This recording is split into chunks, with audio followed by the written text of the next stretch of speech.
Hello, nagbabalik ang inyong Mami Kalubak. So for today's video guys, kung napapansin nyo, for the linis muna ang inyong Mami Love. So dahil tanggal ako ng vid sheet, so ayan, nanghiram ako ng vacuum sa aking pinsan na si Mian. So ayan, for the pagpag muna ang inyong Mami Love. Kasi sinamantala ko na talaga magpagpag at saka mag-ano kasi ang alikabok talaga ng foam at saka galing ulan, daming amag sa pader namin. So for the linis muna tayo habang naglaba ko ng mga bed sheets, mga punda.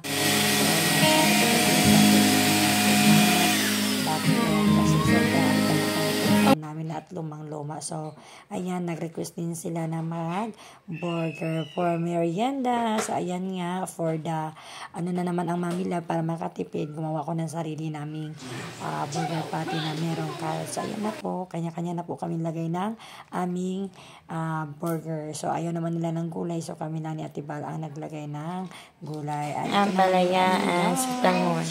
Kasi yung mga kids hindi kumakain ng palaya. So, yan. Luto tayo ng sotangon. Hindi ko na ginisa yung manok. Pakuluin ko na lang. Tapos pag kumulo, tatanggalan ko yung bula. So, yan. Tinula sana yan. Kaso nga, kasi marami akong tanglad. Pero, para mas maparami, lagyan natin ng sotangon. Isa na tayo.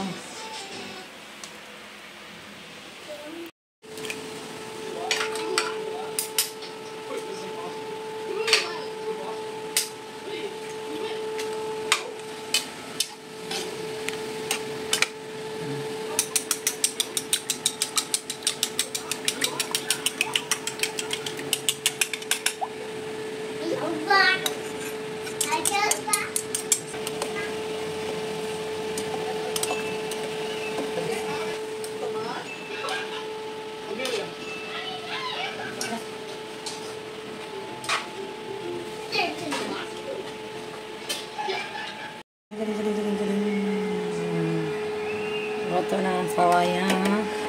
Ilaglag na natin ang ating ito yung sotanghon na may tanglad. Tatanggalin ko na. Magalit si Kuya Kyle.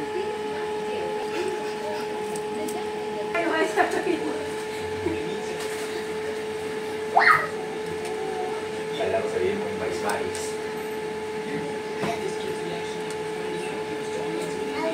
Sabaw mo pa, mura lang. Mura lang.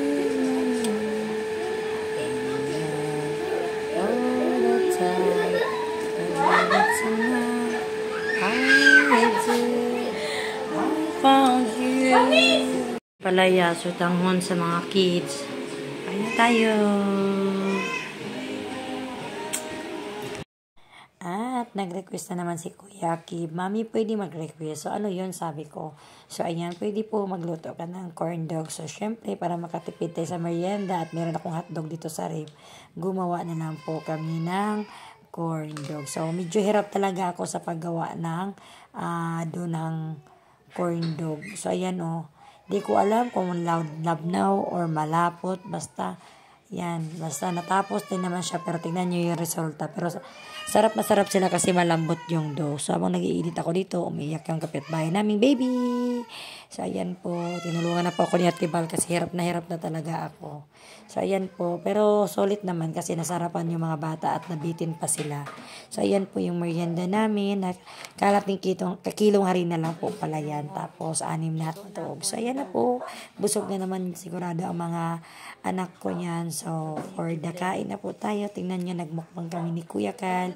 At sarap na sarap sa Kuya Kal sa dough kasi ang lambot daw. O, diba? So, kahit hindi siya hulmang-hulmang corn dog, importante luto at masarap yung pagkagawa natin ng ating dough. So, ayan.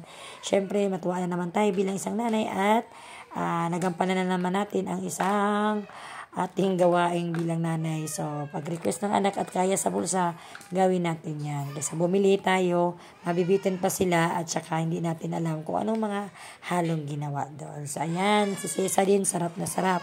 O, diba? So, sana po kayo may matutunan kayo sa video na to at ito po yung technique pag maraming anak. So, gawa-gawa na lang po ng sarili nating merienda. So, hantod sa sunod.